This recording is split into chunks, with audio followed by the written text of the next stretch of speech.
All right, and we're live. All right.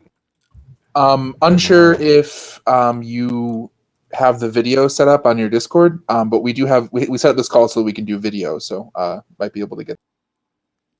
Oh yeah, I don't have video set up at home. I actually have the webcam unplugged on my my machine. All right. Twitch.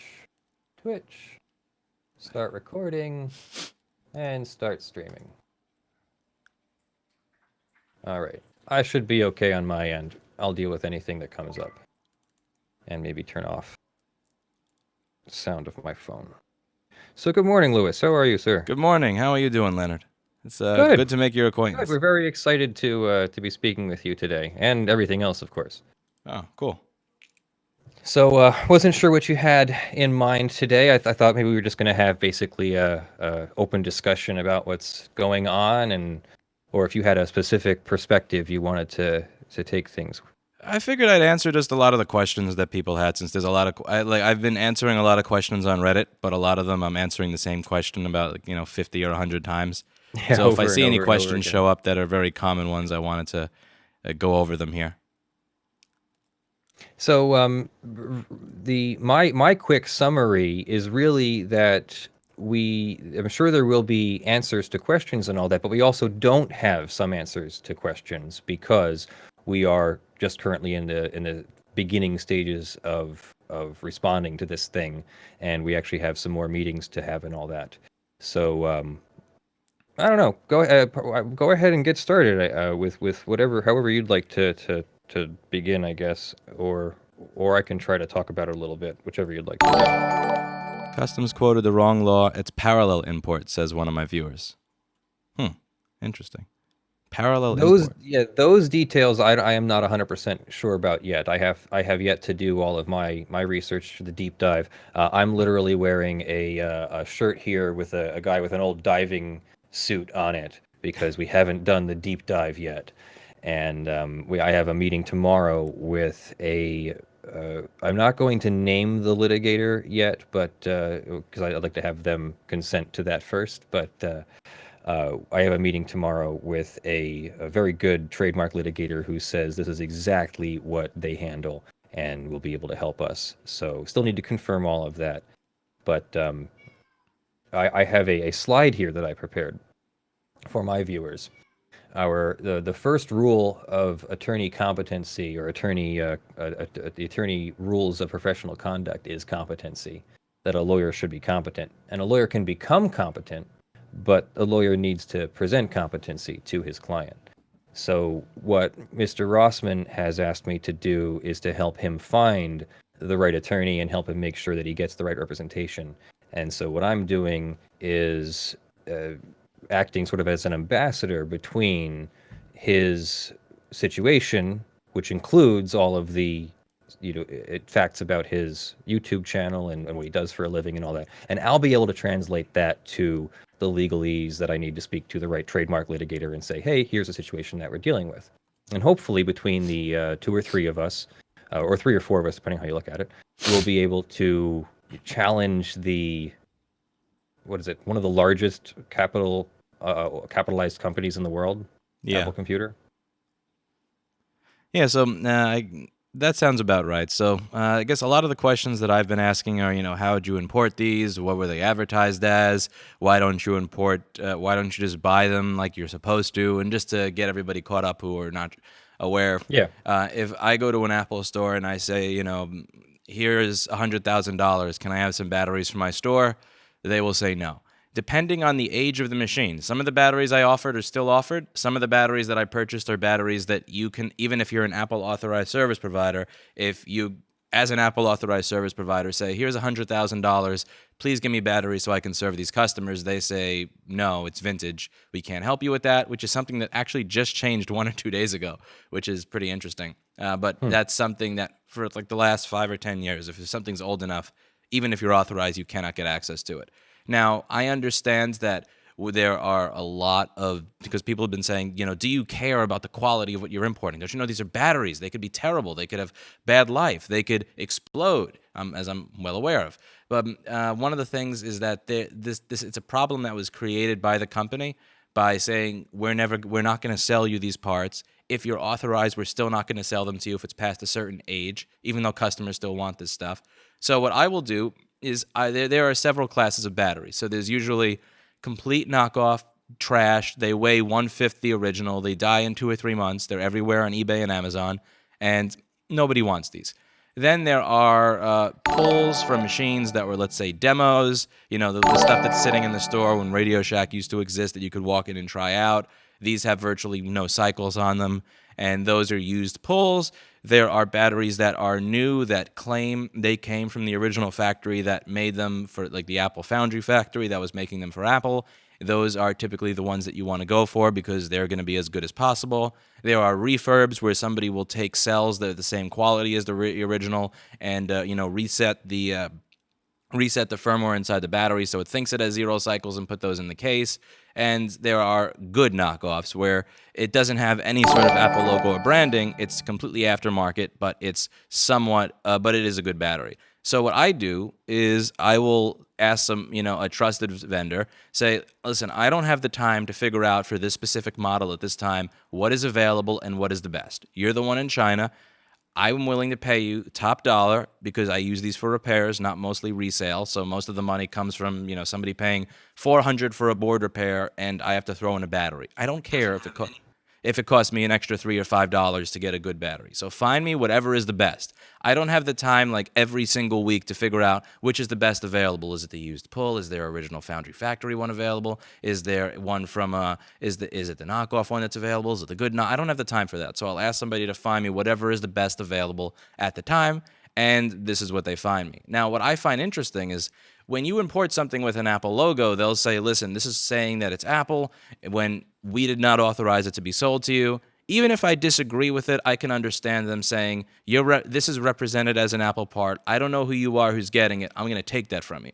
But what's really interesting with this case is that they will typically block out any logo. So let's say there was a factory that was making these for Apple that also made some for other people that were willing to pay for them. They will block out all the logos. Now what's being said is, hey, I know that you're not even representing this as an Apple battery anymore. You took our branding off of it. We're still going to take it from you.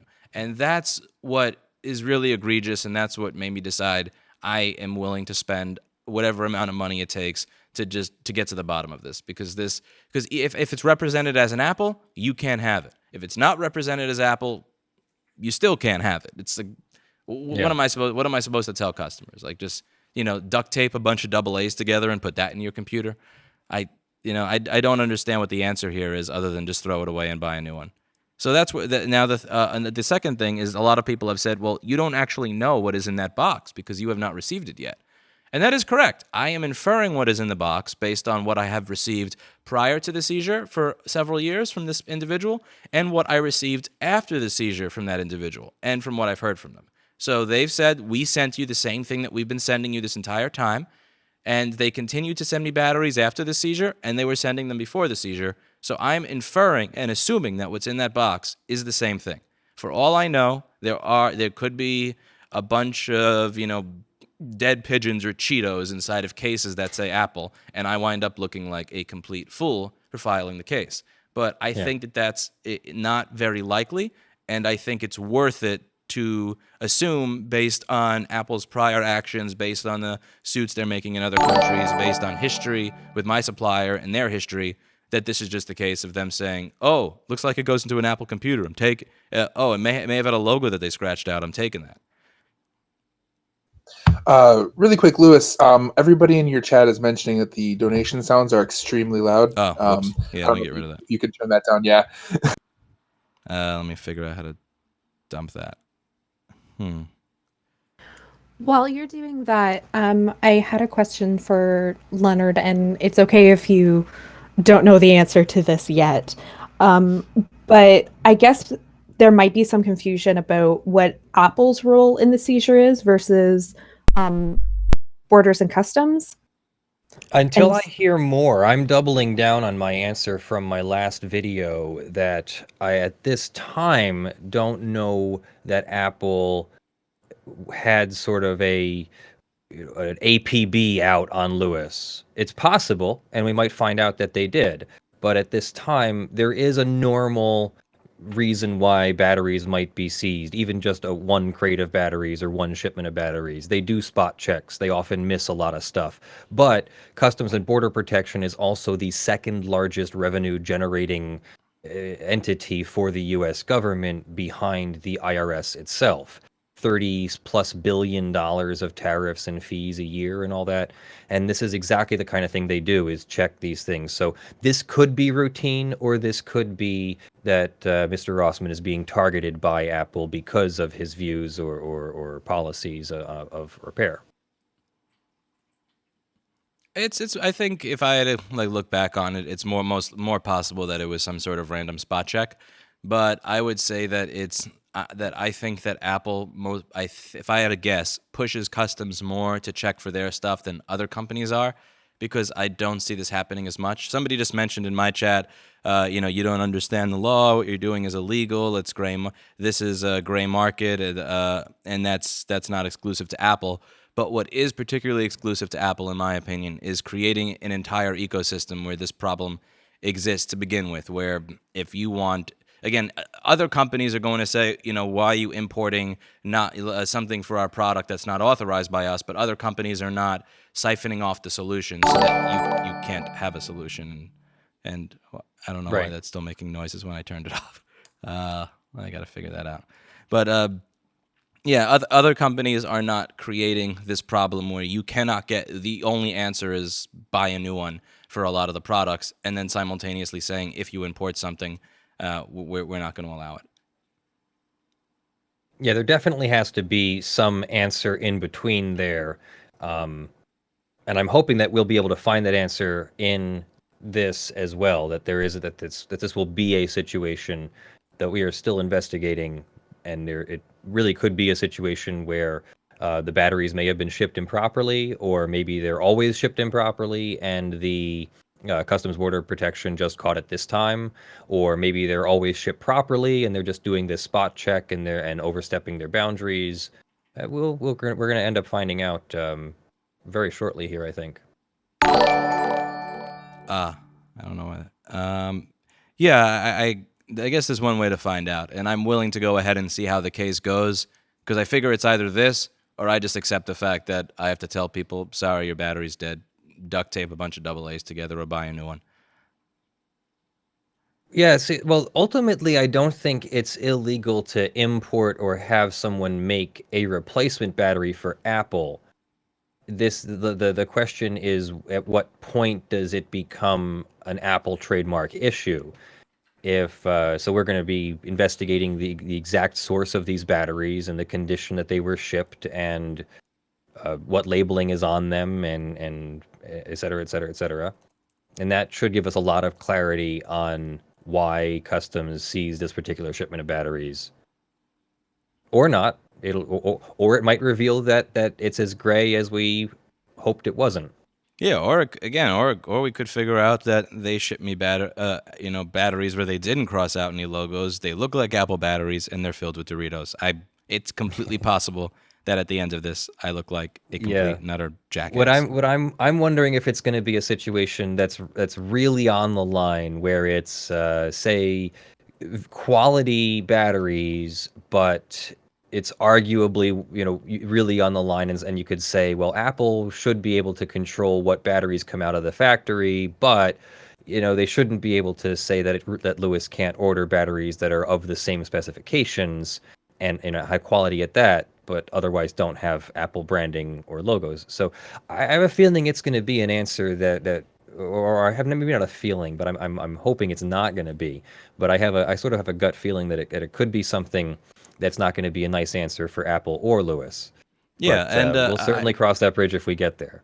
Yeah, and I mean, it is possible that this winds up making me look like a complete idiot, or it's possible that it winds up making them look incredibly petty. Yeah. Like there was this one idea that my friend Jess had of going to China, buying a bunch of iPhones at the Apple Store, going to China, after going to China, talking, taking them apart and sending the parts to a bunch of a bunch of repair shops saying that they're Apple OEM screen, Apple OEM battery, and seeing what happens. Because one of my friends who visited recently had a seizure at his store by one of the agencies, and they said, yeah, if we don't check for it, if we see the logo, that I got to figure out how to get rid of that damn sound, that they will seize it, and So- that's interesting to me. And this is the difference between counterfeit products and aftermarket products. If you buy a genuine Apple product and take it apart and sell the parts, you're absolutely allowed to do that. Whether you can then import those becomes a different issue depending upon the country's laws. And honestly, I'm not familiar enough, back to that Rule 1.1 competence. I don't know exactly where the law is on there. So I have to do my research and in acknowledgement that I'm a copyright attorney and that I can guide Lewis through this, but it'll be better to have an expert for the actual litigation part. We're going to be hiring an expert litigator. Now, in the law, I'm not supposed to say expert or specialist because part of, believe it or not, that Rule 1.1 competence is that any attorney can become competent. So if I say expert or specialist or something like that, that sort of forecloses your thinking. It forecloses your thinking on, well, other attorneys could be experts or specialists as well. So we're only allowed to say things like we're certified in something if we're certified. I think there's one or two very special certifications that get to call themselves experts in certain kinds of law, but it's very rare. So we're going to be hiring I'll put it this way. This is how attorneys get away with it. Well, I'll be hiring an attorney who focuses their practice on international trademark litigation and deals with customs and border protection all the time. And that, I think, will be the way for us to go here. All right. So, what would be the difference between, let's say, what you would be covering, and the second attorney would be covering?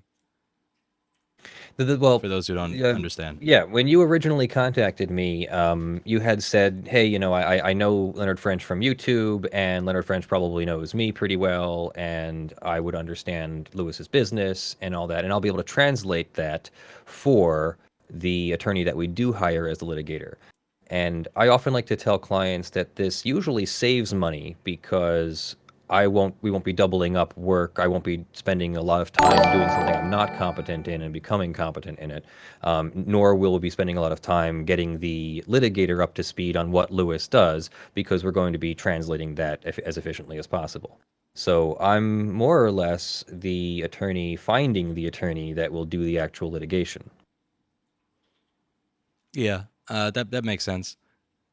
Yeah, and one thing that a lot of people seem to be asking is, why don't you buy the one that doesn't have a logo? And one of the things I would absolutely love is to be able to actually pay extra to tell the factory, while you're making this, can you just, instead of like having it removed later, can you just, I turned off Streamlabs on the site and then open Broadcaster, and that sound is still gonna troll me. I'm sorry. In your can you go into your PC volume mixer settings and turn it down, because it usually goes through the PC and then back through OBS.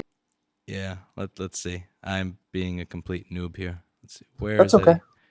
Yeah, take your time. It's Sunday morning. All right. So goodbye. Okay. So now I have Discord set as the only thing that will make sound in the mixer. All right. I usually have this setup going to like something else that repeats so that I can only hear Discord on stream and nothing else. But this morning I was just dead tired, so I just set it to record desktop audio like a lazy ass. Anyway, so what was I saying? Oh yeah, it would be nice to be able to not have to deal with the logo nonsense altogether. I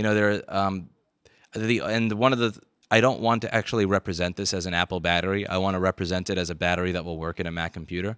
And the reason we didn't buy the ones that where you don't have to cross out a logo is because those are typically made by another factory that's making the stuff that's like a quarter of the way to the original that works like crap. So a lot of people are thinking, you're trying to do this because you want to represent a battery that was not made by Apple's factory as made by Apple's factory, and it's the exact opposite. I'd like to get a battery that's exact same quality, but I do not want to represent it as that. Like the fact that they're what I don't understand is why they would put the logo on there only to then have to cross it off or scratch it out if the goal is to make it look like it was the original. I mean, it would just make sense there to not cross it or scratch it out to begin with. I I've probably gone over that point like 4 or 5 times already. But I guess the next time I see it asked, I can just tell somebody to rewind. What are the questions that? Are there any specific questions that your viewers had concerning the case, or? Oh boy! All right, this should be fun.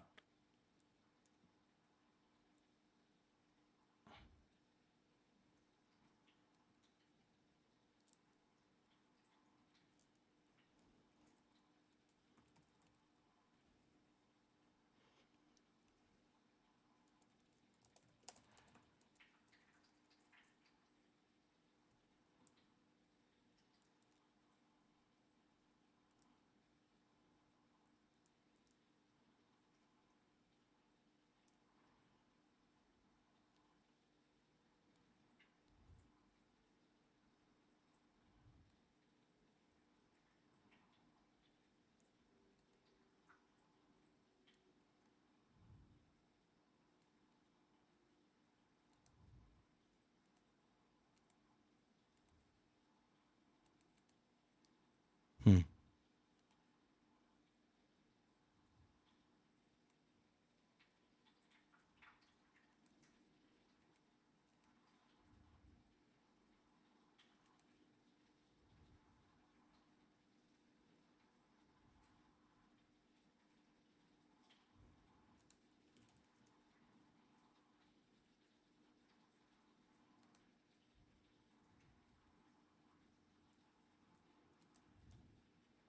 International Customs and Border Protection works with regards to these kinds of things, because this is a big deal. Your chat is freaking out now because they can't hear me or I Leonard. did something stupid. All audio gone. F spam F. There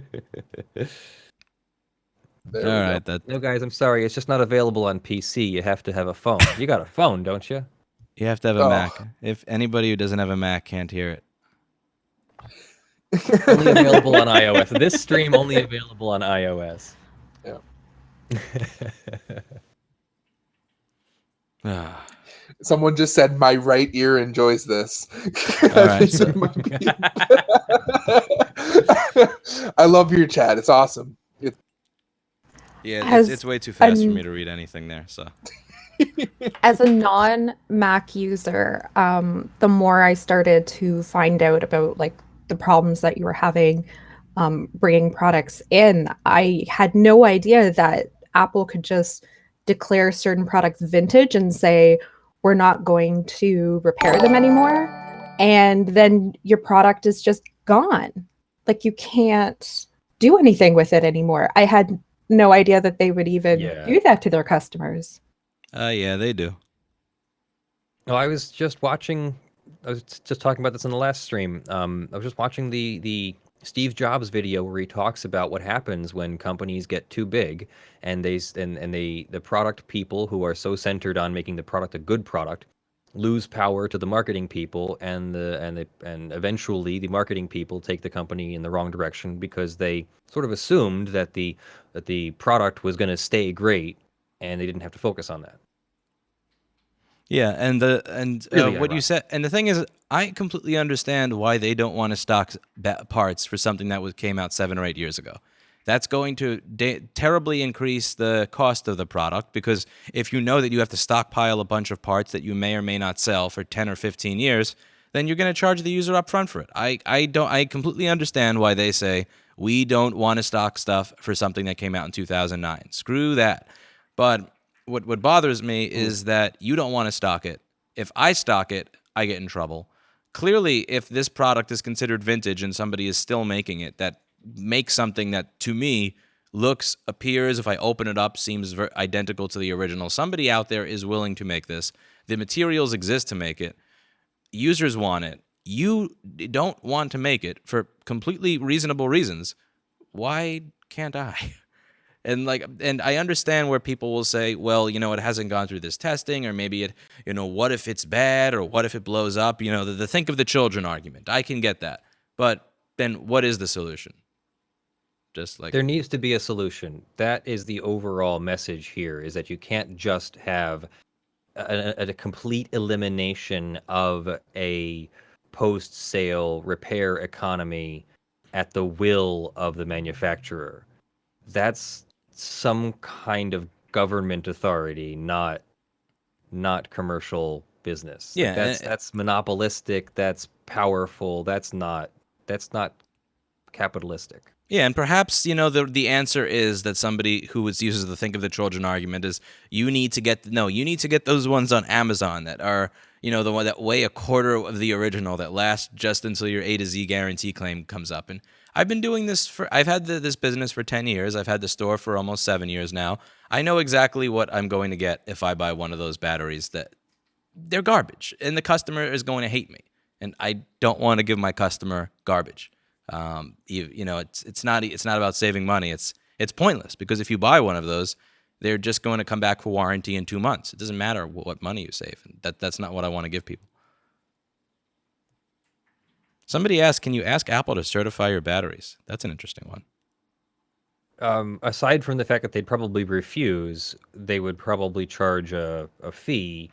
If somehow they were being reasonable, they would charge you a modest fee to just recertify that the battery is within spec, and they'd put it on a charger like I do, discharge it once or twice, measure the capacity in both directions, and make sure that it's within spec. And that's about it. Like, there's really not a whole lot more to do. If I were them, I wouldn't even want to do that because why am I wasting my time to help somebody else make money? At the same time, that test is not a complicated test that needs to be performed by Apple certified chemical engineers.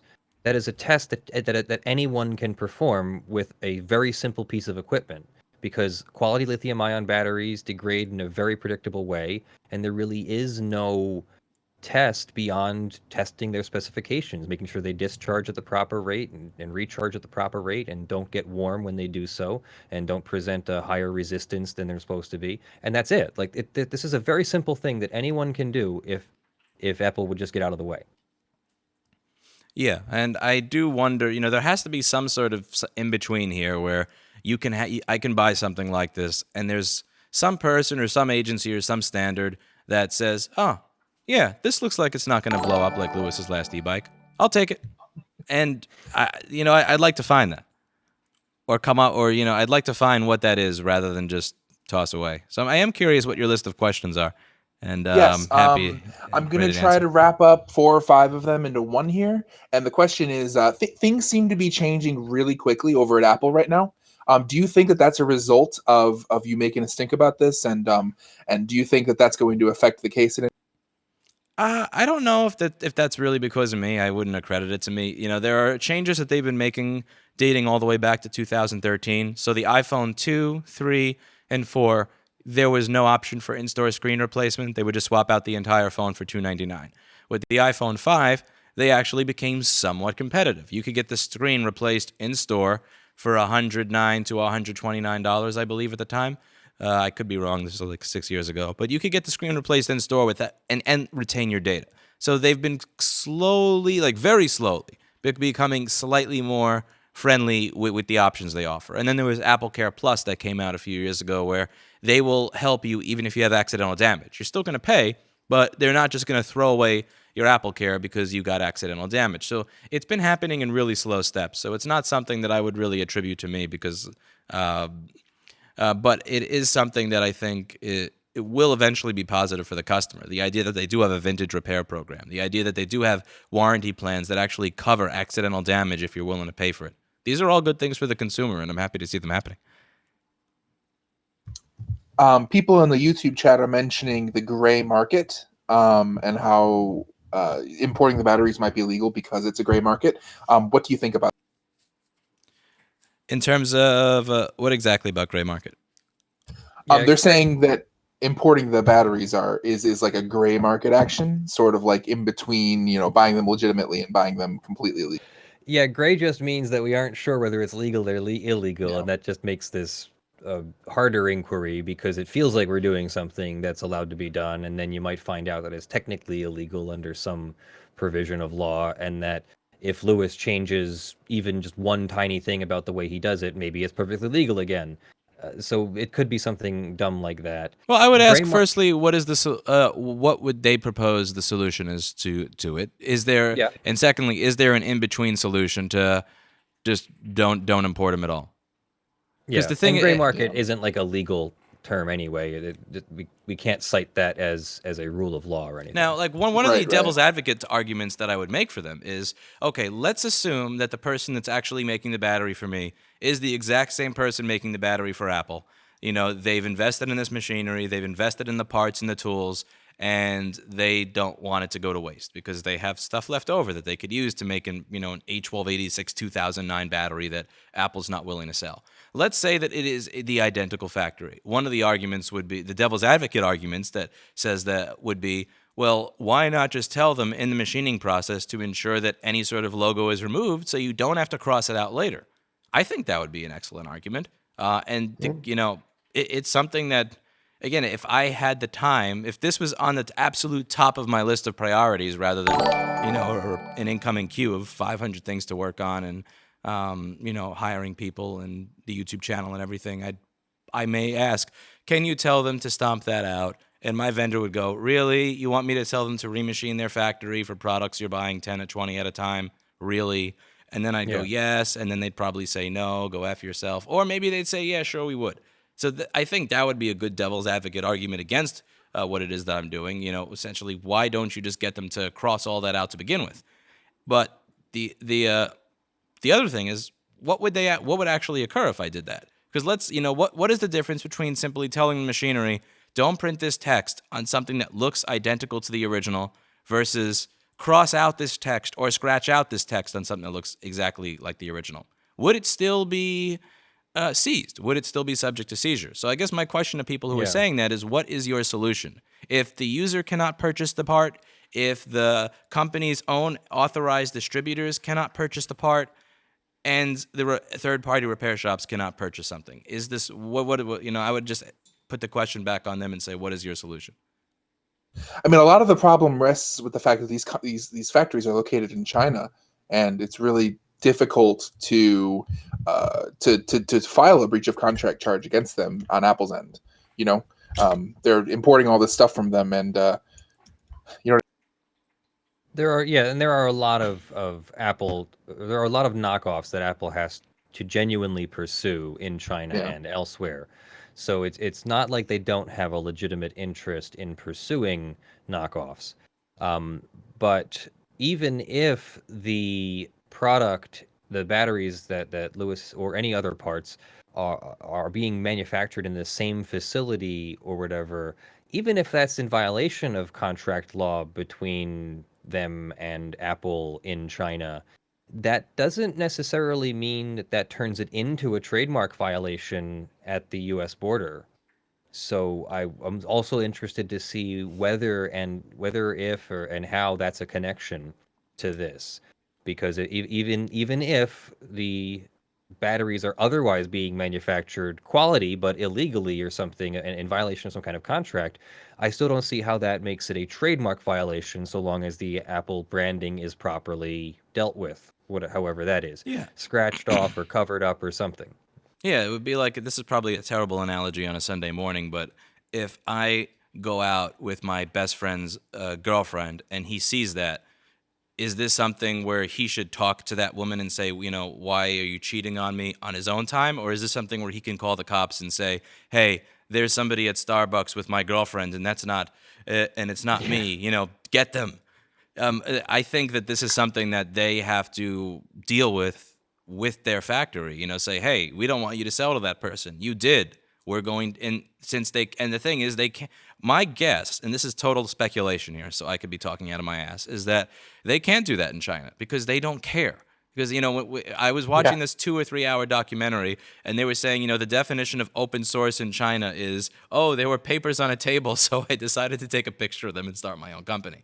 They have a totally different idea of copyright, of trademark, of intellectual property. Yep. And you are making your $1 trillion company off of the backs of the fact that people work much cheaper in this country that doesn't respect intellectual property, trademark, and copyright. And that's cool. Make your $1 trillion. But this is the side effect of it, that some of those people that are getting paid shit in a country whose culture does not respect trademark, copyright, and intellectual property, the country that you chose to do business in, that this is how they're going to do business, you know? If they have stuff left, they're not going to say, okay, the contract says that we need to destroy these cases and destroy this machinery because this machine is out of production and we're not making bad. No, they're going to say, we could probably make some money selling this stuff to this guy. And we bought all these materials already. Let's do it.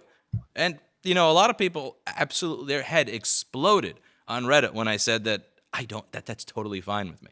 And they said, you know, he lied. And there's this one thread in our app where they said he lied about this. Look, he said that that he doesn't care about that. And it's like, yep, been saying that for like 6 years now. I'm not really sure we thought that was new or news, but yeah, I mean. So, I'm sorry. No, go ahead. I'm rambling. Somebody had asked whether you can sell the batteries as the case being OEM authentic and the batteries not, like specifying that when you sell them.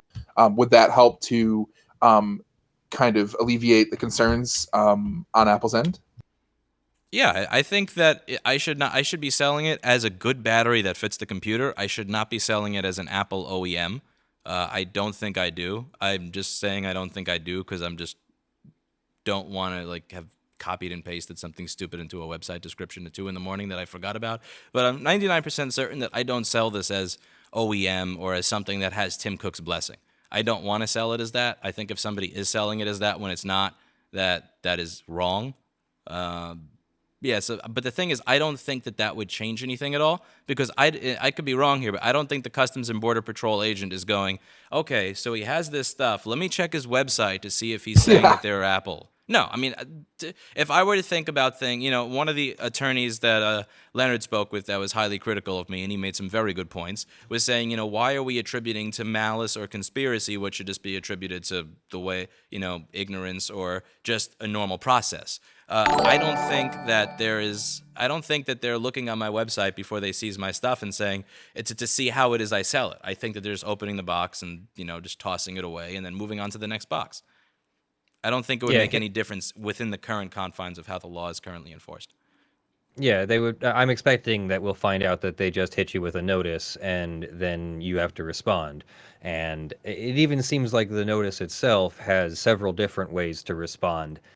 2 of which look like you can either have a big formal court hearing or you can sort of write stuff down and see what they say first and then have a court hearing later. So I'm sure we'll get more clarity on exactly what the right way to go is in your case. But it does look like it's just they, you know, search boxes, and when they see something, they slap a notice on it and go send it off for processing, and then go on to the next box. It really may not be a carefully thought out thing. Yeah, that's what I was figuring. Question from Joa. I don't know that Joa DeForest, I guess. It's more for Leonard, I guess. Do you think that this is going to set any kind of precedent? Do you think Apple's going to change their ways after a case like this? If you do end up winning and getting it established that these batteries are legal, best case scenario, obviously. No way to know whether this is itself going to directly set any precedent. I'm not really getting my hopes or expectations one way or the other. I hope that this is the beginning of a change, or at least another effort in the sea of change that we need in the right to repair cause. You've heard me say it before. I fight for clients, not causes, because we first want to take care of Lewis. And if Lewis wants to fight for the cause, that's great, but he needs to make that decision himself. And first off, we're going to present him with the opportunity to fix this issue. And if there's an opportunity to fix the issue in a way that's compatible with his desires and the right to repair cause and make some legal precedent and everything, I think the stars are about as aligned as they could be. But we need to wait for those last couple stars to align before we call this our a bellwether case to lead the flock and go to court.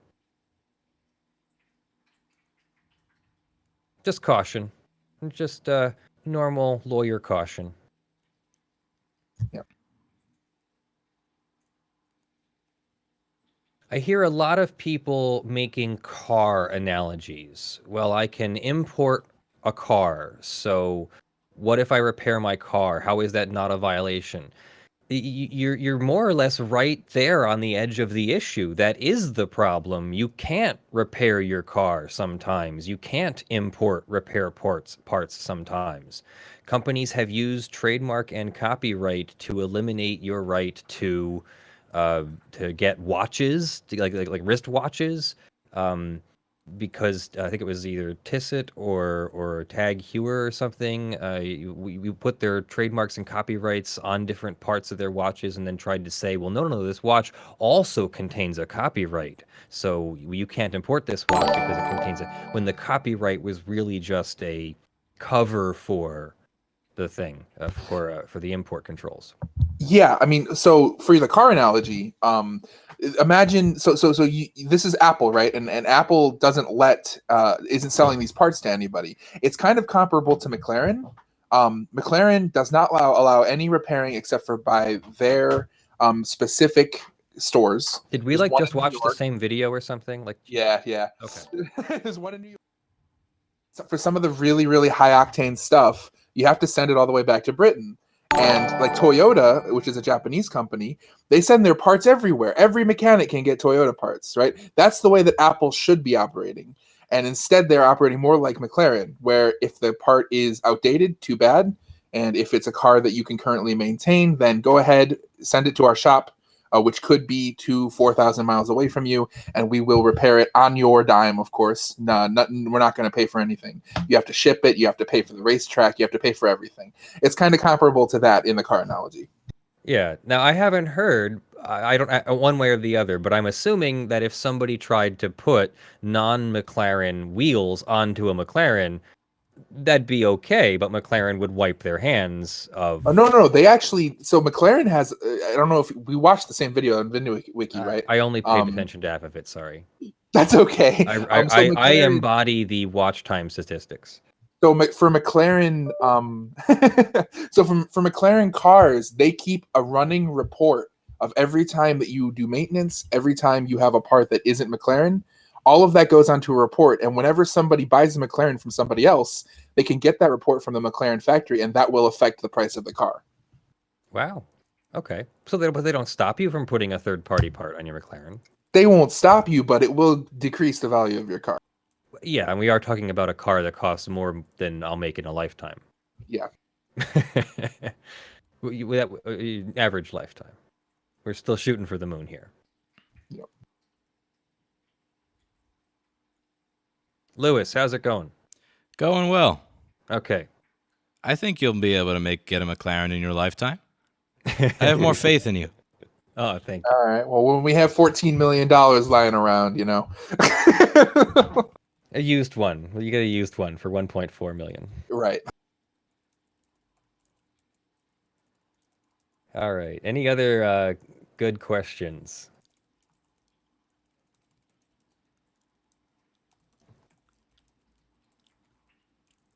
So I'm sure that we will have updates on this as things proceed. I will have more news for Lewis tomorrow morning. And I'm sure that we will decide how information will be released from there. So far, it sounds like we're making a sort of a public effort of this so that everyone has an opportunity to understand what exactly is going on with the right to repair in the US and around the world.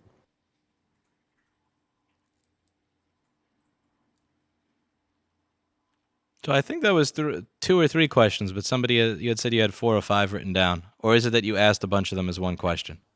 Basically people were asking the same question, and I just wanted to bundle them together like that. We do have a question from... These names are ridiculous. Is customs law incompatible with the first sale doctrine? Is this an issue of first sale being interfering with customs law? No, this is exactly that. It is not an incompatibility. It's that the two operations of law run headfirst into one another, and there is a whole body of law. I started to touch upon it when I was talking about Tag Heuer and copyright and all that. There is a whole body of law that does allow import controls for intellectual property like patents and trademarks and copyrights, but does run up against the right to repair or the first sale doctrine or other laws. And judges have to decide which law overrides. There's a whole other kind of learning in law called conflict of laws, a whole topic that you'll study in law school if you go to law school, called conflict of laws, and how we decide which law overrides when two laws cover the same thing but have a different outcome.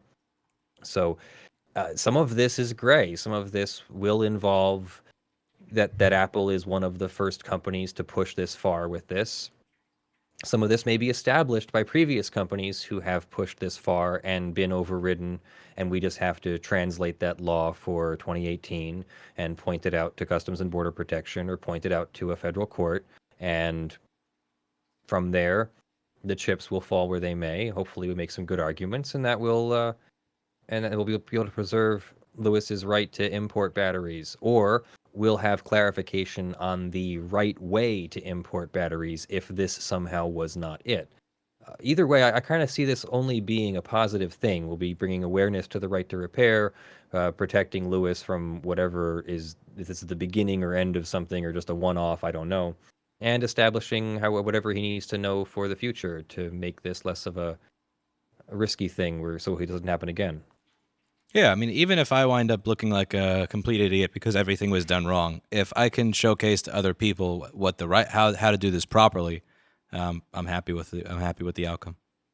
The other point that I wanted to drive home was that even if you did this improperly, look how freaking complicated this is. We're not looking for you to.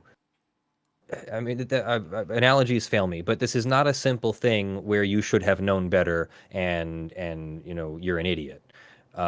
This is, you ordered something that you genuinely meant to use as the highest quality part available, and we all have this same problem. If I walked into Walmart or whatever, what was the thing with aloe vera a year ago or whatever? Everybody was making aloe vera products, calling it aloe vera, but there was no aloe vera in it, including on Walmart's shelves. You could buy counterfeit products in the US at Walmart. So this is not a problem that only idiots have. This is a problem that happens from supply chains and not being able to monitor 100% of your supply chain. Because, again, why would you spend that much money flying to China to verify all of that, which could still also be fake or could be a sham or something like that?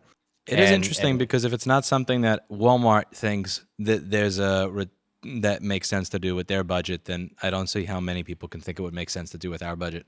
Because again, if you're ordering 50 of some knickknack that you're going to sell in a local store that you're making 20 cents on, it just doesn't. There's not enough meat on the bone to go through and figure out the entire history of it. And does this infringe on something? And yeah. So you order something. I mean, I've even ordered. I build e-bikes for fun as a hobby, and I've ordered lots of parts from China because where else makes e-bike controllers except China, and now a place or two in Canada. Thanks, Justin from ebikes.ca, and the Adapto controller from Russia is actually one of my favorites. But a lot of it's from China. So I've run up against some of this stuff. Never actually had anything seized. Definitely got an occasional counterfeit battery or something, but only when I was ordering from Alibaba or AliExpress or eBay. Yeah.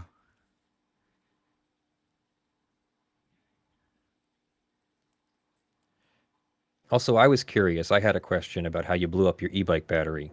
I heard something about pulling 90 amps from a 60 amp battery. I was being an idiot. So it's a 20 amp motor and a 30 amp battery, and I thought, let me try 30. And it worked. And I thought, let me try 45. And it worked. And then I thought, let me try 60. And it worked. And I thought, let me try 75. And it worked. And I thought, let me try 90 in some place where there's not a lot of people around. And I did. And that was, it's not something I would do for any other people or around other people. This should just me being Are you okay? retarded. Oh, yeah, I'm great. My bike is a little crispy, but I'm great. Sounds a bit dangerous. Was this a genuine battery, or was this also a knock? Like I don't. No, these were good cells. I forget if they were a battery that we wonder if it's a knockoff. No, these were genuinely good cells. I forget if they were Panasonic or Sony, but I Yeah. paid good money for the battery. It was just Yeah. me being an idiot and like pushing it way Yeah, past they what do I have should. limits like that. And you go I past the also limits, sent they overheat inside. yeah, I also had plugged in a charger that had died into it, so that battery had seen 120 volts of AC instead of 52 volts of DC on input, like 2 or 3 times. Which, of course, AC is peak to peak 170s, so Yeah. that's good. And too. I got that charger on Amazon with Amazon Prime. So yeah, I sent up. So that However- battery has seen 120 volts of AC several times, has seen 3 times the output current it was rated for. It was just me purely being an Yeah, idiot with depending on like the my guinea pig current, bike. that voltage might not actually blow up that battery because it can absorb quite a lot of energy before anything happens. Okay, as someone who has never blown up a battery, can you paint a picture of what that looks like? Like, how do you know that something has gone wrong? You hear a it sounds like that kind of like it's like a balloon letting out air really fast, but followed with flame and fire. So I've lit batteries on fire several times, not from e-bikes but just from on the newer MacBooks. They glue the battery into the computer, and you have to use a tool to really get that stuff out. And every now and then you're going to puncture the battery because they don't have the plastic shielding on them. And I have a video on YouTube that says how to replace an A1502 battery, which people can watch. It's security footage of what happens when you puncture it. So it sounds like a balloon letting loose. It lets out a bunch of disgusting-looking gas, and sometimes they catch fire. Does it sort of sound like a can of compressed whipped cream going in your mouth, like like? Yeah. Oh boy.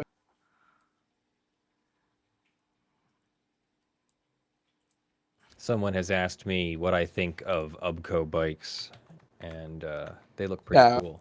I was about to ask that actually. Yeah, the motor that I got and the battery, everything that I got, they're fine products. They're great products that are totally safe as long as you're not an idiot that tries to push 4 to 5 times the rated power through it just for the sake of a hobby, which is what I was doing, which was stupid, but fun, but stupid, but fun. Did you go fast? Oh, yeah. That was the fastest I've ever gotten to 19.9 miles an hour in my life. The acceleration of 19.9 miles an hour was incredible. Yeah. I made one of those with a 5,000 watt motor, and to this day, I'm the only one who has not thrown himself off of it yet. Yeah, didn't Matt recently throw himself off of it and hurt himself a little bit? A little, yeah. Well, that was I built a trike out of a Cyclone, which is like the Bafang mid drive, but it's a 3,000 watt motor, and the controller is a little twitchy, and I even set the controller on its lowest speed or lowest torque, and it was still very twitchy, and he managed to twitch himself off of it and smack the back of his head on the pavement, and we had to go to the hospital. He was okay. Jesus. The only time I've gotten injured on this bike was actually while I was braking. I was going at about 12, 14 miles an hour, and I went over a wet plate, which is silly because like the amount of stupid things I've done on a bicycle from the age of 9 to now. Yeah. Like there were 20 years of me being an idiot on a bike before I even got a motor. And the one time I got in trouble was like, I remember doing trying to skid down the entire block where there was a hill and it was raining. Can you keep your balance as you skid down the entire block? Like all the stupid things I did when I was 12 years old with other kids. And this is it. So It hurts now though. Yeah. Cause like you don't heal as fast cause I'm 30 and nah. I ditched my one wheel the other day. I was trying to get across the traffic lanes a little bit too quick and nosedived and found myself laying face first in the pavement. What is your primary e-bike setup out of curiosity? Oh, I only have about 7 e-bikes. And Oh my God, it does. Brandon lived with me for a little bit. He knows what I'm talking about. You have more e-bikes than the there's woman I'm e-bikes dating and in shoes. every room has its own dedicated e-bike just in case you need to get away. Like you always have an e-bike within arm's reach. They're piled up in one room. No. No, I have a little e-bike that I built for my ex-girlfriend that I built a custom battery pack for. It goes like 35. And I have a off-roading bike that's kind of like the Stealth Bomber. It's like a Stealth Bomber knockoff. And that's my favorite one, but it's always a work in progress. Built my own Hall effect sensor magnetized e-bike brake because the Adapto controller supports progressive regeneration. So you can use the brake lever as a progressive regeneration brake lever, and it works really, really well. and you need a powerful motor for that, but it works really well. And then I have a bunch of like parts of bikes that I basically stole parts from to make other bikes. And I have a bunch of bikes that I bought learning how to make other bikes. I have a Kelly controller that I've yet to figure out. I keep getting this pedal error on it after it. Okay. But it's been on the back burner. Like I only get to. I've set a rule for myself. Like every 15 MacBooks, I get to spend a half hour on my bike. I know that feeling. Those are high quality problems, I guess. Yeah. Making money. It's better to be Having a busy job. than broke. Yeah. Those breaks are nice though, once in a while. Taking a break, getting some rest and relaxation. It's needed.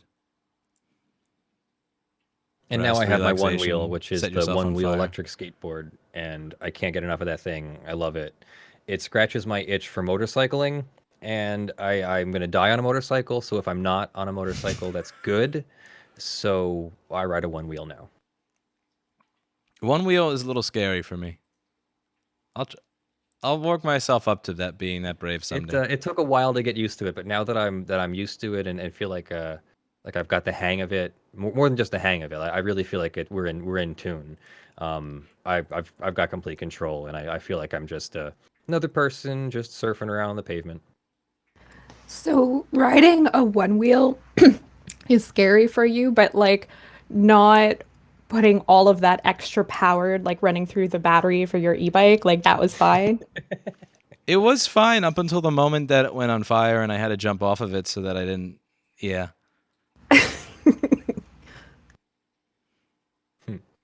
I was riding along this open area where they were filming some sitcom. It was fun. I suppose it's because the thing is, I wasn't planning for the fire. That's why it wasn't as scary. People in your chat are like, in court, these guys are just going to be talking about one wheels and e-bikes all day. We're going to sidetrack the court. I had a dream the other day where a prosecutor like took up a picture and said, "Is this you with a battery that you said was safe?" And they have like a picture. One of the people took a post on Instagram of me jumping off of a bike that is on fire. Oh, Lewis, I don't know if you know, but something like that happened to me recently. I had a guy try to pull me over in a car, and he was not a real cop, and it was not a real cop car, but he had red and blue lights and stuff. And when he got charged, and when he went to the hearing, I got cross-examined, and they did all that stuff to me. Like, isn't it true that you went on YouTube a couple weeks ago and said that he was only doing this for 10 or 15 seconds, and doesn't that mean that this is only a minor thing to you and you should drop this? And it's like, are you kidding me? F Like, that. no. He pretended to be a cop. You go to jail. Yeah. Nobody else bought it, but that was their primary argument. Was you said things on YouTube? Well, when you got nothing, Really? what else can you do, right? Yeah, when you got nothing. It reminds me So of pissed. that For last 3 Seinfeld hours, episode where they go over everything that they've ever done that were terrible and they wind up in jail under the Good Samaritan law. Like, I really hope that that's not the because my biggest nightmare is just somebody quote mining every single thing I've ever said on YouTube, playing it in court, and them saying, "You know what? Fuck it. You don't even forget about your batteries. Just go toss to them in jail." jail." Yeah, not even for the batteries. I don't even care about that. I want my MacBook to last a little longer, but you deserve to be in jail or underground. Whatever. Did you end up knowing what that sentencing was, Leonard, or is there any updates on that? Oh, he's not sentenced yet. He had his arraignment at the end of October. It was a second formal arraignment. Pennsylvania does this thing where we have a lower court arraignment, then a preliminary hearing, then an upper court arraignment. And so he's had the formal arraignment now, and I've talked to the prosecutor. Everything looks good on our end, and he will be offered a plea agreement that I have agreed to. And if he takes it, that will be the end of the thing. I'll make a statement in court, and he'll make a statement in court, and then he'll be sentenced probably to no jail time and just a fine. But it will be a charge that would stay on his record and will have some other consequences that I don't want to go over until I know for sure what's going on. Yeah. But I had a long conversation with the prosecutor, and we're all on board. So everybody on our end is on the same page. This is no conspiracy over here. So we do have a bit of a naysayer question, if you want, Lewis. Sure. Go ahead. Someone's asking.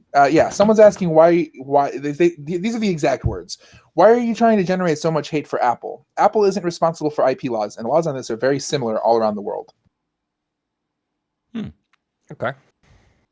I suppose I don't think I'm trying to generate hate for Apple so much as I'm just trying to show people that this is how they treat consumers in the hope that they start to treat consumers better or that consumers start demanding better. You know, so if somebody walks into my store and is told, because, you know, this product's not working, I say, okay, I don't service that. Go to the company and see what they say, since every time it flexes, you get bars in the screen. And the company says that's not happening. And then they'll come back to me and they'll say, screw that, I'm never buying that thing again. When it comes to Apple, they'll have a problem that hundreds of thousands of other people have had. They'll go to the store, and the person who is 110% aware that the company knows this problem exists and should issue a recall for it will stare at you and say, oh, you know, according to their script, I see that would be very frustrating for you. Have you tried this or that? Yeah, and unfortunately there's not much we can do. Would you like to buy another one? And they will come back to my store with a new one, and I'll just say, what you said, my customer said that they screwed you. You admitted that you felt like they screwed you, and you just spent another $1,000 with them. Why? I suppose that's what it is. It's this idea that the gaslighting kind of works, that they tell people that, oh yeah, the thing that you think is a problem is not actually a problem. It's just you. And that people would not accept that from virtually any other company. You know, like when Lenovo put spyware on their machines, I say that that's garbage. I'm not buying this until you fix that. When HP releases machines with dying GPUs constantly, people, 10 years ago, people will say, this company makes crap. I'm not buying their stuff anymore. But when Apple does it to a user at a premium price tag over every other company, people just kind of seem to accept it. I don't care if somebody uses their products because they work for them. I don't care if they're happy that it works for them. If you've never had a problem with it, then by all means continue to use it. I don't care if somebody uses it. Like at least 3 or 4 of my employees have MacBooks and Apple products, and they'll come and say, "Oh my God, I can't believe I have this working for this company." And I'll say, "Why? If it allows you to do your job, be efficient, and they have not done anything to you to earn your scorn, by all means keep using it. I don't care." What I suppose bothers me and was when somebody is screwed over and over and over again, and they just keep going back. Like they have the 2010 machine that randomly kernel panics, and they're told, "Oh, I see that you're coming in for warranty." Well, that is out of warranty because we announced a plan only lasting 3 years from the original purchase date, 3 years after the machine came out. Thank you. Buy again. And they buy a 2011 one, and that one dies, and they're told to buy a new one. And they buy a 2012 one, and they buy the 2012 Retina, and that one dies because the board is flexing. And they say, "Oh, well, it must be something that you did while simultaneously refurbishing the machines by putting a piece of rubber in them that pushes the board to the case in a $3,800 machine." It's like every single year they do something like that, and the users, for some reason, just seem to be content with it. So I don't want to make people hate Apple. I simply want to say, this is what they're doing. This is the way that the products are designed at this price. If you want to buy them, go for it. But if you've had these experiences, don't get fooled into thinking that it's you. It's the same frustration that I suppose I have if I had a friend who was being beat by their husband but keeps going back to them. It's like it activates that same center of my brain, if that makes any sense. They've tricked their customer base into factoring in replacing their device every year as part of their budget. Like, that's essentially what they're like, "Oh, well, this has to be replaced every year anyway." It's like, no, it doesn't. It shouldn't. It should last you for many years. Like, this is not something that should be happening. Give me 2 minutes to tell this story. I actually wasn't going to tell this story because, but then now I realize that I have to tell the story for exactly the same reason. The gaslighting that Lewis talked about is exactly what happened to me with my iPhone 5, I think it was, had the lock button issue, and I had been taking my phone out of its case because I couldn't get the lock button to press, and I hadn't figured out that there was a software lock button or whatever that you could press, and I dropped my phone, and it chipped the very edge of the glass, just the tiniest little chip, barely noticeable. I wasn't really even that upset about it. I went to Apple when they finally announced that the lock button issue was a warranty issue, and they said, no, it'll be $155 to replace your screen, because in replacing your lock button issue, we're going to fix your screen too, and you owe us for the screen. And I said, no, just give me the same screen or whatever you need to do. This was your issue, not mine. And that was the end of my relationship with Apple. However, Anybody I ever told that story to who was already an Apple fan or person thought I was the most nuts person in the world that I expected Apple to fix my phone for free for their own issue, for Apple's issue. My girlfriend told me that. My two best friends were married to each other from high school. They told me that. And they would always roll their eyes. If they heard me say, I'm going to send them a link to this clip because they're going to roll their eyes so hard, I'm going to feel it from 10 miles away. Because they think that it's just so weird that I would want Apple to fix an issue they caused. Hey, just buy a new one in a year. I did. I bought a Samsung. Yeah. I've not bought a single Apple product since then. Except for my phone, but you bought it used. For me, I haven't bought a single Apple product for me. Yeah, I think that what Apple said there is probably not in accordance with the Federal Warranty Act, because the one issue is unrelated to the other. So yeah. Anyway, it wasn't cracked either. It wasn't like they couldn't get the screen off. But that's an argument I could understand. But the whole idea of we're not even going to work with you, just give us $150, no ifs, ands, or buts. If you decide not to do this, well, you just have to go buy another product or leave Apple. I just don't understand what happened to working with customers on things.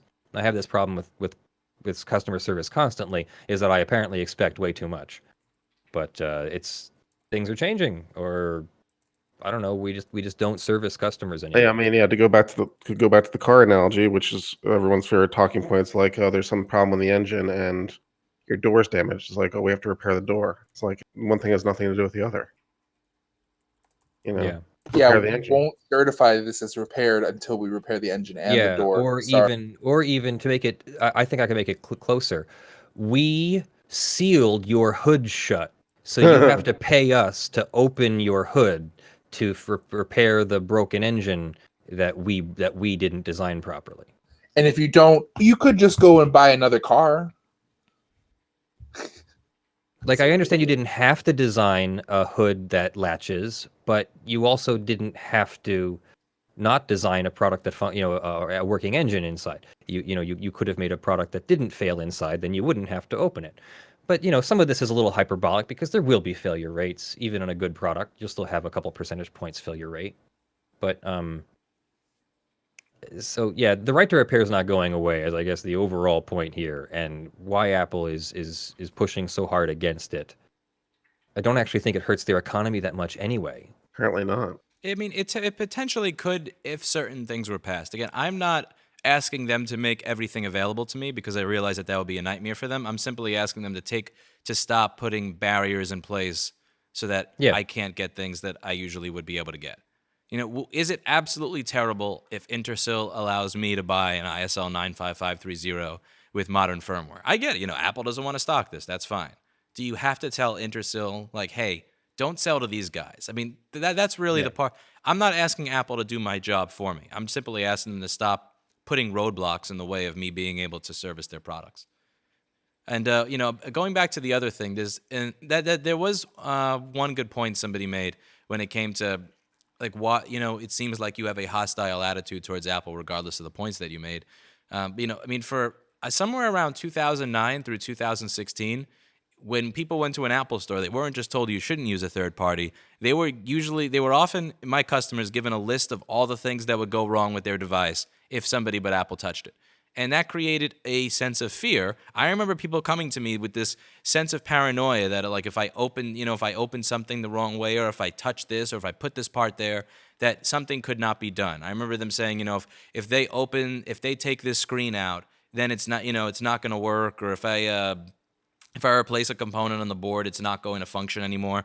And for me, the real turning point was in 2015 when I went to lobby with Jessa Jones in Albany, and one of the assembly people told me that the Apple lobbyist, I remember going up there with a board and a charger that had a wire across it with some green conformal coating over it, and saying, this wire allows this customer to save about $300 or $400. And all I'm asking is that the guy that shows me this schematic does not get arrested or whatever, or something for making it available. And they said, well, the lobbyist told me that when you're doing this, that it's no longer an Apple product, that it is a counterfeit product or a PC and not a Mac, and that you're misrepresenting it as an Apple laptop to your customer. And I think, so like a gasket in my head just exploded when I heard that, because and There's where the car repair analogy works. yeah, and I think that's, yeah, it does. But that's the part that drove me insane. There were two. Firstly, that the reason that they were able to get away with saying things like that is because we never bother to show up. You know, we're busy fixing things. I don't have time to spend $10,000 a month on a lobbyist to show up and speak for me. So, you know, we never made the time to show up. So they would only hear one side of the argument.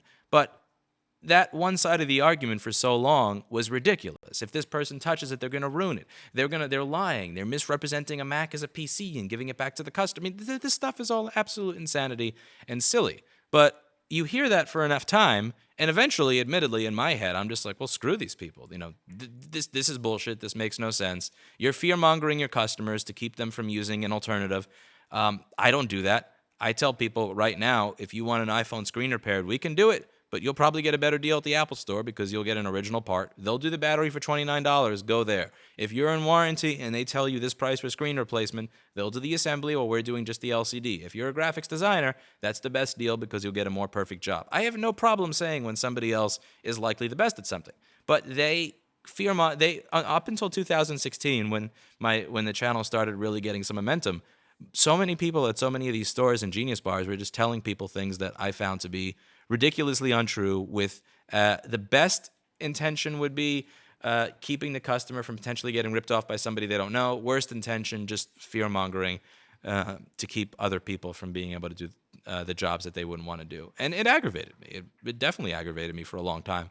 And one thing I do have to check myself on now is making sure that I don't go from trying to get rid of oppression to reversing it, or to the point where it's just senseless hate for no reason. And it is something that I do have to check myself on, because I do have 8 or 9 years of them saying ridiculous things, fear-mongering the customers that walk in the store, you know, just and listening to these types of ridiculous things. And it is easy to fall into a little trap of just, you know, thumbing up all the comments in my YouTube section that are just all F Apple, this, that, and the other. But I would actually, you know, if they would start to be sensible, I really wouldn't mind working with them and opening a real dialogue on how to actually fix these issues, instead of just, you know, screaming as to how terrible they are. But frankly, what you've just described is disgusting. It's just trying to like throw other people under the bus just so that they don't go to you. Like, sorry, like you're not getting this repaired, and if you go to Louis Rossmann, he's gonna defraud you. Yeah, like, I mean, that kind of shit really pissed me off. General. And to give them credit, in 2016, that totally turned around. We got ridiculous amounts of referrals from Apple stores, because if you're in an Apple store and you're a mom and you're crying because this phone has all your baby pictures on it, and they're saying, we can't get it back, sorry, you're screwed, buy a new one. That sucks. You don't want to have that in your store. What you want to say is, we can't help you, but this guy, if you give him $300, can probably get all your stuff back. Sorry, you got it in water, so you're gonna pay something, but here, he can help you. Yeah. That's what they want, and I think that makes sense. And there are lots of things where I'll say, go to Apple. I mean, I email people every day that they would be better for this issue. Do you have a MacBook Air that randomly crashes that you did not get any liquid on? I don't want to touch that board. Go to Apple. They'll probably fix it for cheaper than me, and it'll be they'll do it faster, and it'll actually work. I don't want to fix like random crashing on a machine like that. But for the longest time, they weren't willing to give us that benefit of the doubt that maybe there's a better option than spending $1,200 to get or $2,000 because of a bent pin. And that's what used to aggravate me. And I will admit, they've gotten a lot better at it. Like, again, the local stores, they've stopped doing that. I don't have customers walking in anymore saying, the Apple Store told me if you do this, X is going to break, or I shouldn't use you for this reason. That has started to go away. But I'm sure in my head, I'm still remembering from the time that I started in business around 2008, 2009, all the way up until 2016, when I'd have 5 or 10 people come in a day telling me these ridiculous stories. And I'm sure that still bothers me. Yep. We hear similar things, similar complaints about attorneys, but I'm sure some of those are deserved. Not about you, of course. Never. We have a wonderful rating. So, I am Hippo 12 seems to be confused on whether this is a civil case against Customs and Borders to prove that the batteries aren't counterfeit, or whether this is a case against Apple Direct. It's a think case this- against Lewis. The Ah, Customs and Border Protection has brought a case against Lewis. It's not like a lawsuit, but it is a lawsuit because that's how we do claims and things in the United States. So it's brought as a claim on the property, and Lewis is the owner of the property and has to respond on its behalf. Mm. Or even a sort of even more accurate assertion. This is a notice that they're going to bring a claim on the property. That they've seized it in preparation for a claim, and now here's the intermediate chance, the in-between chance to say, well, okay, either seize the property, or let me explain why you shouldn't, or let's go to court over it, or there's a couple other options.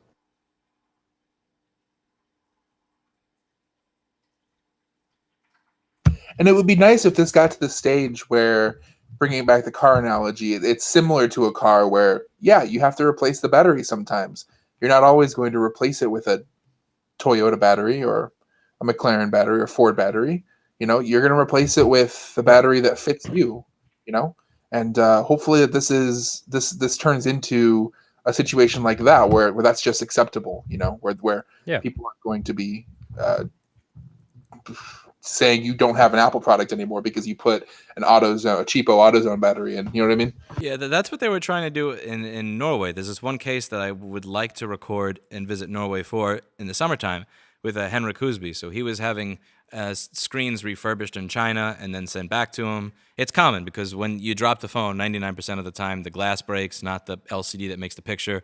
So he'll have the glass replaced in China, get it back, offer that screen to his customer. He can say, this is not a knockoff new screen with a crappy LCD. This is the original LCD with new glass, and it came out of somebody else's phone. And you can offer somebody a screen that looks better than you could otherwise because it's the original. And they said, and they were suing him for having counterfeit screens put into the phones or trademark or copyright or something like that. And he won, but they're appealing the suit, and they're doing that. And that case is going to be held in June. And I don't understand this concept that it's not that you can't call it an iPhone an iPhone anymore because the screen has been changed in some way. Yeah. And I get it. Well, what if it's not changed to the original specification? Okay, what if I change the muffler on my car with a different one? Is it not a Chevy? Yeah. And that does enter an interesting philosophical discussion. At what point is a Chevy Impala not a Chevy Impala? At what point is a Tesla Roadster not a Tesla Roadster? Yeah. These are questions that nobody has actually thought about before because we never lived in a world where your mechanic would get in trouble for representing your Chevy Impala as a Chevy Impala after fixing it if he changed a part in it with one that was not the original. But now that question is being asked, the interesting thing that I point out is we haven't asked this question for like the last 100 years. And do you want to apply that question to every single device that you have right now when you pay for repairs on it? And I do appreciate that you're asking the question because I saw that in a lot of comments where people don't seem to be asking that question. It's like, at what point does this become a problem, if at all? And, I think it's a very reasonable question. It's the ship of Theseus made real. And it's like, what do we do about this? Yeah, I could hear Apple's point of view, which is that, a lot of these screens that are produced are real garbage because they're not paying, they're not doing repairs. A lot of the people selling these, they're on eBay, where if I'm 20 cents below you, that puts me above you in ranking and I'm going to get 10 times more sales. So there is a real incentive if you're a seller on either eBay or Amazon, and it happens on independent websites, but the price competition on eBay and Amazon is insane. There's a real incentive, a real financial incentive to figure out how to shave off that 20 cents because that's going to get you that ranking. And once you have more people clicking to purchasing, that the algorithm will say that you should be higher because you have a greater rate of conversion. So, this is the seller that we're going to feature. There's a big incentive to totally throw the quality and longevity and safety under the bus for 20 cents. And I can understand the counter argument, which is that we don't want our brand associated with this garbage. And the thing is, neither do the people buying it. The customers that are trying to fix their own phones, they would rather pay 20 cents for quality. The people who are doing this as a business would rather pay that. We would like, and I think that we can put together some sort of system where we grade these vendors on the quality of their products using, online wikis or forums or just rating websites. There's many ways to do this rather than just saying, well, it's not the original, it's not from the original company, so it's counterfeit by. There has to be an in between. And I completely understand when people say they don't want to buy an iPhone that has a $5 eBay screen, because the $5 eBay screen sucks. When you hit O, it presses the P. They're all like, the blacks are in black and the yellows are blue. It's terrible. But there has to be something in between that and go to the Apple store. If they will not help you or if there's not one in your country, you're screwed. Bye. Yeah, that's the issue that a lot of people are forgetting in regards to this is that it's not that Lewis is selling bad parts. It's that Apple refuses to sell the parts at all. Like it's not an issue of there being a black market for Apple parts, and Lewis is going around Apple and, oh, screw you, Apple. I'm not. If Apple sold the parts, Lewis would gladly buy them. Yeah, at a markup. Apple, yeah. And third-party manufacturers are allowed to make parts that fit the laptop or fit the specifications or whatever. I mean, you can't. There isn't a trademark on the shape of a gear or something like that. The trademark is on the brand of the producer, the source of the item. That's what it's on. So he has every right to have batteries made. We're just trying to figure out whether these batteries violated the trademark in some way. And I could even understand if Apple does not want to sell parts specifically. There are certain parts that I don't sell. I used to have a company that sold screens. We were selling 1,200 laptop screens a day at some point between eBay, Amazon, and our website. And that business sucked. People would always buy the wrong screen, regardless of how much information you give them, just because they were hoping the cheaper one would fit their machine. They'd blow their backlight fuse. They'd mess up the cable. And then they would send the screen back cracked and get a refund. And it's aggravating. I understand Apple not wanting to be in certain businesses. It's why on my website, we sell all these different parts and we don't sell screens. There are certain things I just don't sell because I don't want to buy something for $40, sell it for $45, and then have to sell 10 of them to make up for one bad sale where somebody breaks it on their own and files a chargeback. But I understand them not wanting to be in the business of selling parts, particularly at all, much less to people who are not authorized. But then the question becomes, well, if you don't want to do it and somebody else wants to do it, why can't they do it? Because, people are saying that Apple should be forced to sell parts, and I can understand why they would not want to sell parts by themselves. Because selling parts to the end user for products that are very difficult to repair in a society where all you have to do to get your money back is call the 800 number on the back of your credit card, that sucks.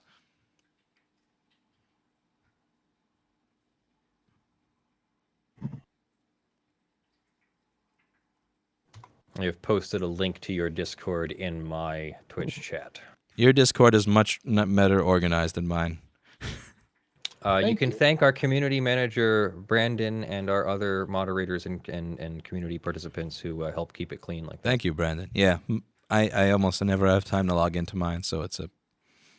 I could help if you want. By the way, while there's a slight lull here, although I did make a comment on it in response to your comment to my video, I just wanted to say that I appreciate your graciousness and your willingness to accept my criticism. And, I didn't know who you were before I recorded the video because all I was going on was one article. So perhaps that was a lack of due diligence on my part. So I appreciate your amenability. I don't even think it was that bad. I read through the comments. I forget your name. I feel bad about that. But I remember your voice and I remember the comment section and I was reading it.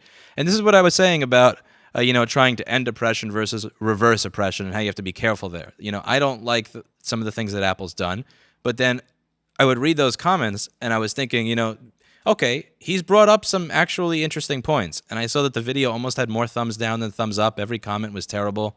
And you brought up some interesting points. And I didn't really like the fact that all the comments you were getting were just completely awful and terrible. Because what you were saying were questions that somebody should be asking and bringing up. Is it just that I'm being a paranoid loon when I say that it's a coincidence that this happened right by the CBC case? Perhaps I was. I got that letter. I was ridiculously aggravated.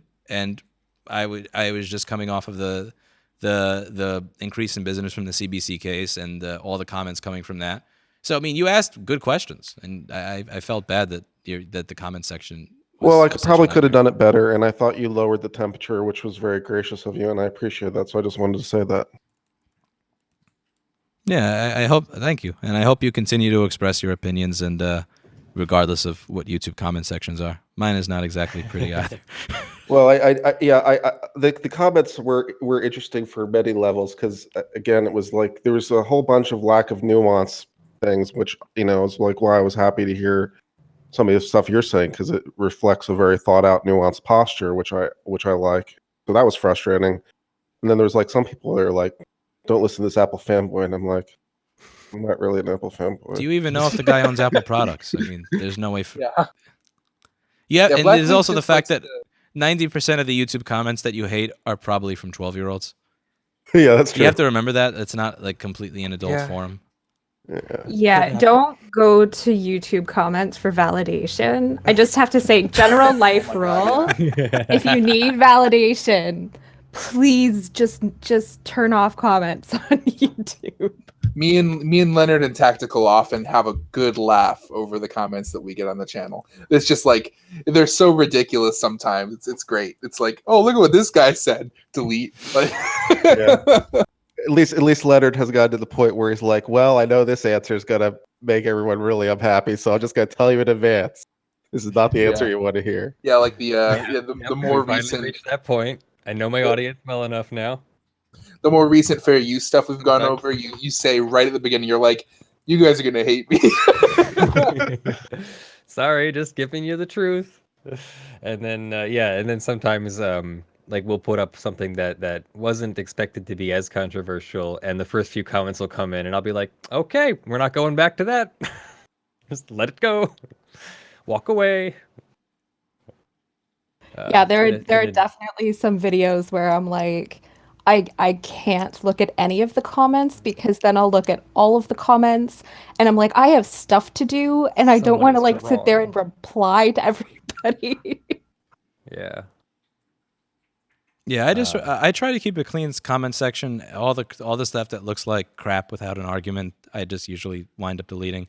If somebody hates me but has a genuinely good argument and is not filled with vitriol, I keep it. Yeah. But if it's just like you f tard whatever, it's just bye.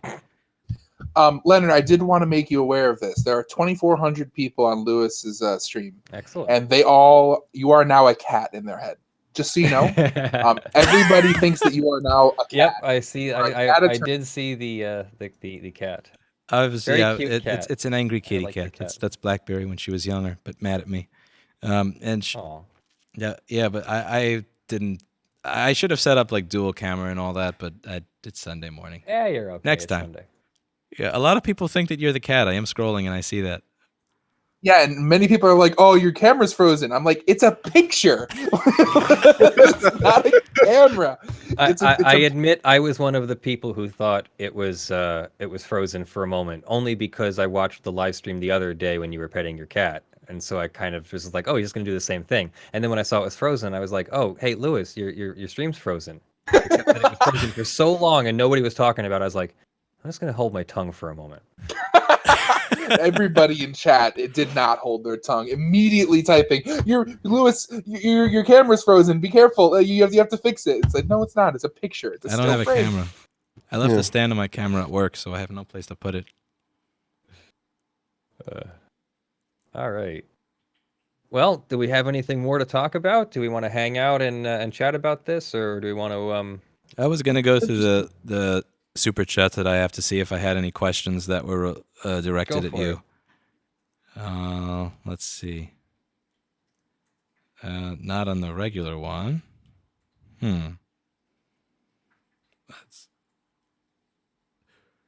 I'm so disorganized today.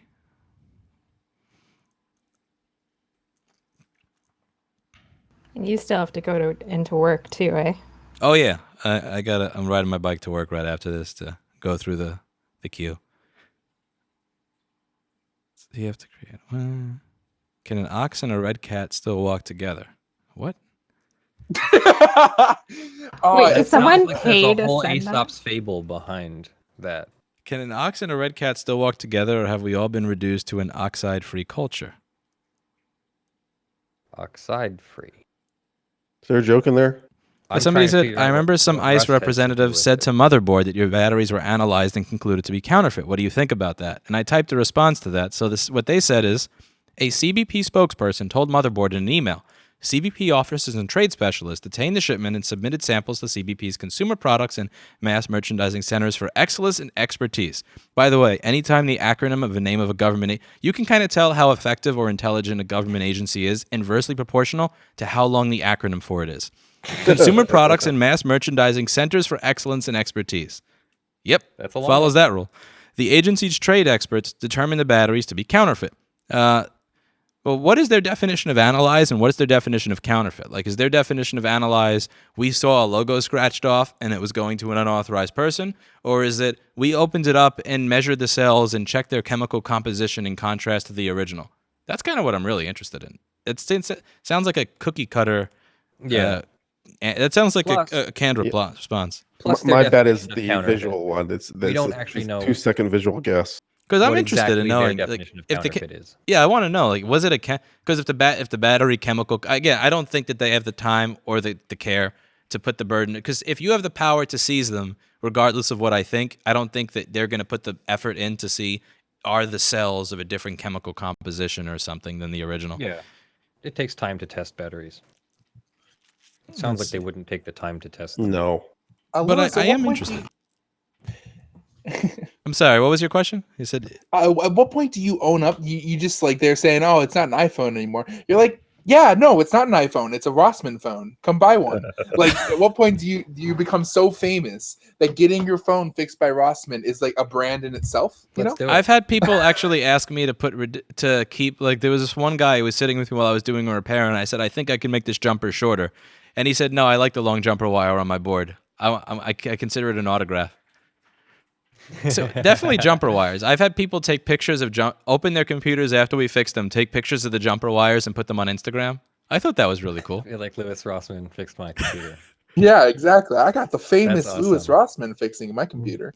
I've That's had people ask me to weld them some battery packs and send them to them just so they can say they have a battery pack made by me. I said no, but I think it's really cool that what I find cool is the fact that people are okay with it, with let's say a jumper wire being in their computer. Just the fact, because I think that somewhere at Apple they like control over the system so much that the idea of a machine being out there with a jumper wire on it that wasn't put in there by them is just you know, I think it strikes somebody's OCD or sensibilities that that's there. Yeah. I like the fact that the consumer base is shifting to the point where they actually think it's cool that there's a wire inside their machine. It's not, is it going to look the same as the original or all this other stuff, that they think it's cool that there's a wire running around their board. yeah. But I mean, I do think if you get a phone with a knockoff battery that dies at 30% and a home button that doesn't feel the same and a screen that looks like shit, I mean, like, I definitely don't support that type of refurbishing. I wouldn't say it's not an iPhone. I'd say it's a shitty aftermarket iPhone. Yeah. And the other thing is, I think one of Apple's fears is that people are going to blame them when something goes wrong with it, with the product. I don't think that they've...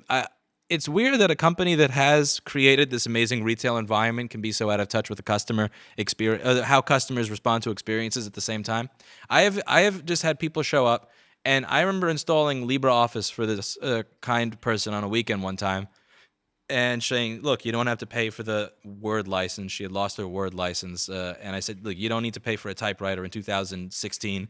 And her GPU died a few weeks later. She didn't yell at Apple. Even though they had a recall program open for that machine at that time, she yelled at me.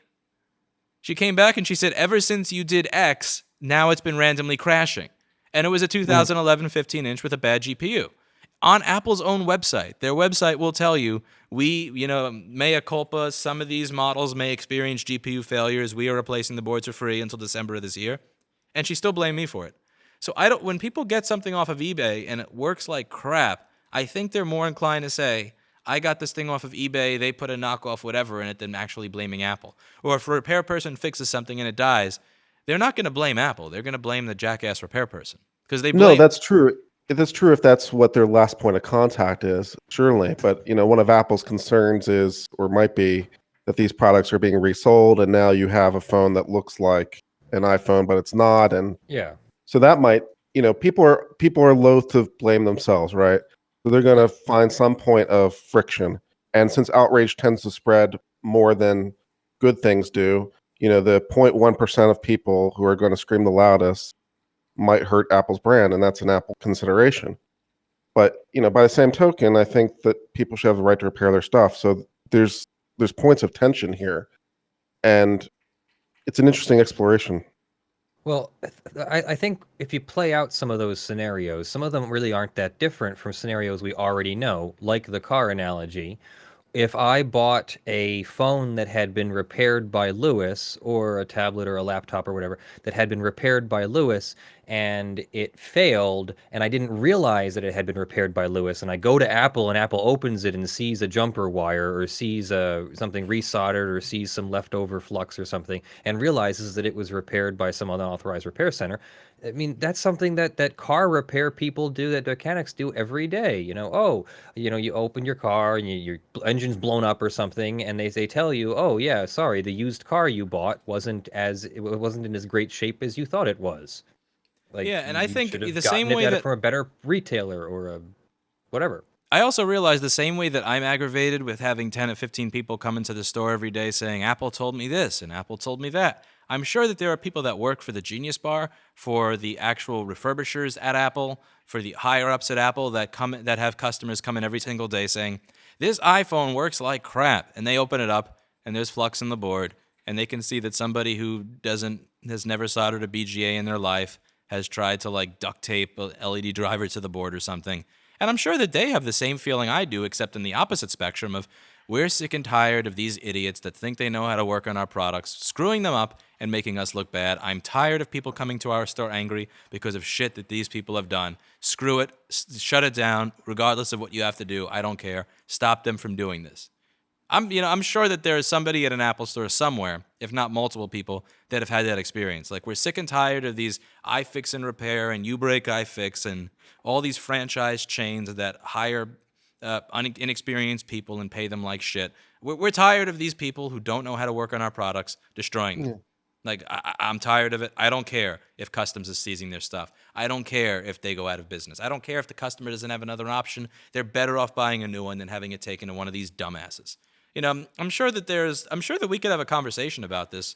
Like, if I was able to sit down with one of those individuals, and we could probably go on for hours about the things that aggravate us, and come to some sort of meaningful conclusion or meaningful compromise. It's just that that's never happened. Yeah. Yeah.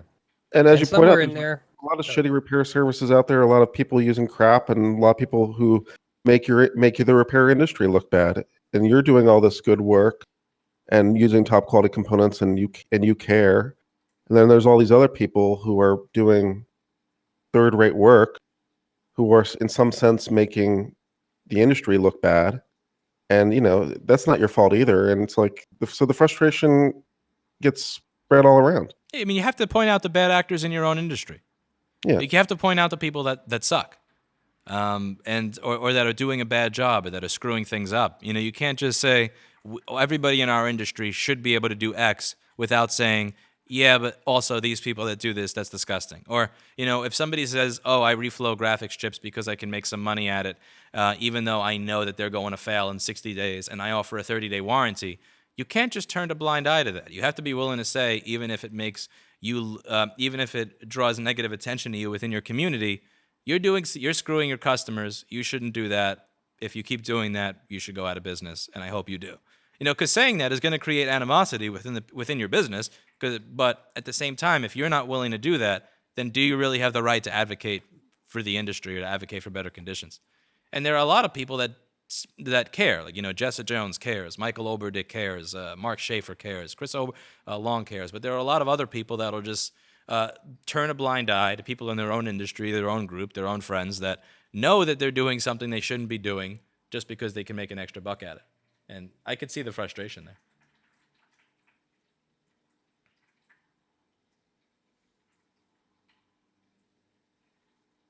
There has to be some kind of compromise. Yep. But Or to we'll the just immediate keep fighting issue like of- this forever. I mean, to the immediate goes issue, on. first we have to figure out what the facts are.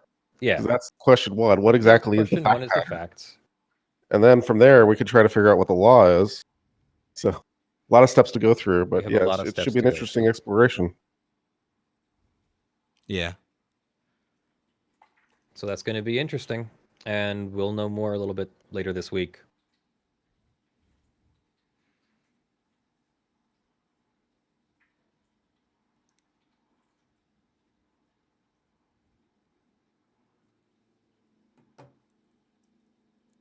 My live chat is impossible to follow. Yeah, it's ridiculous. I'm trying to triage everything, and I'm trying to come up with good questions for you, but Well, you guys come up with good questions for a second. I gotta hit the restroom. Be right back. all right. Sweet. Oof. I love it. It's like I'm down to the final 5 in PUBG for the last hour and a half. Good. I've been trying to answer some of these IP questions along the way that people have been asking. So hopefully I've answered most of them, at least in the And Leonard's chat.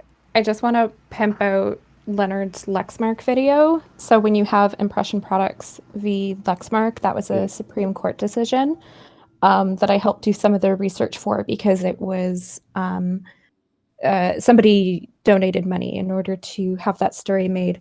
And I think that it helps people understand the patent, like why this is why the only way that Apple could have any claim is through trademark and not through patent for refurbished products, and some of the IP issues that were at play. And the story behind that, for people that don't remember or who might be new, is that printers, so companies that make printers, they sell the ink at quite a bit of profit. They usually sell the printer at little to no profit, but they want you to keep coming back for the ink.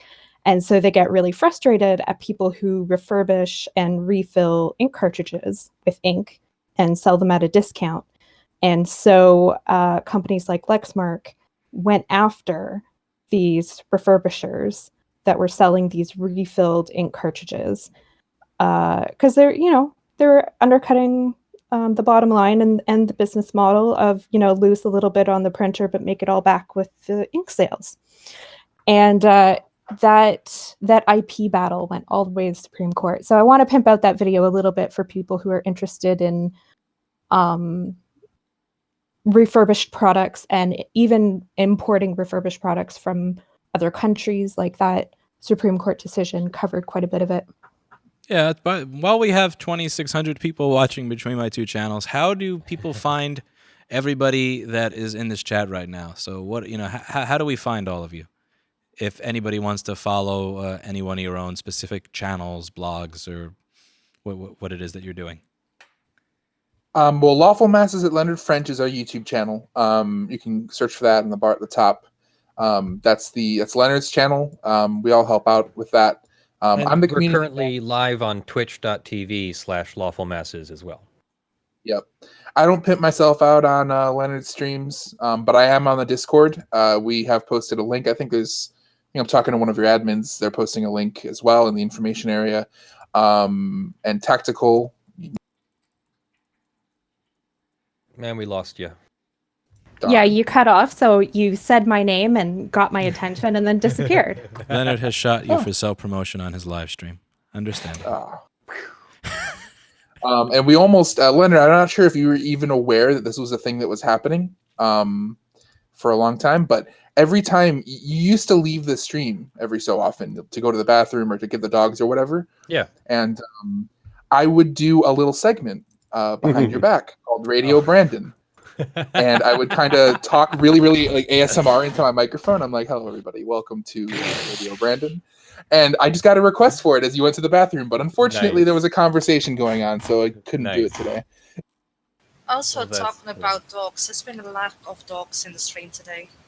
I can try and go get them. They were outside. If we have a moment. I don't know if Lewis has to go. He has to go ride his bike to work. At some point, I'm getting angry text messages from Steve, but that's fine. It's only his day off, and he's bring at the work. dogs in for my Welcome to my world. I don't know if they'll do much on Lewis's stream since he doesn't have my video.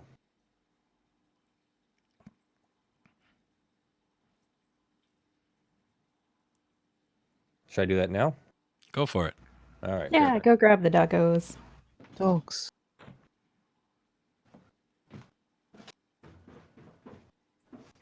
Yeah, and if anyone out there knows someone who can actually teach me to make a halfway decent, competent YouTube channel, let me know.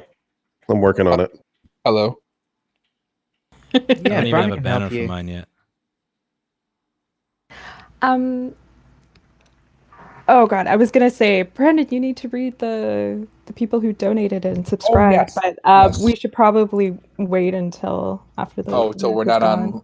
Yeah, till we're not on the stream. We'll thank a bunch of people that have nothing to do with Lewis. Yeah. Yeah. Here they come.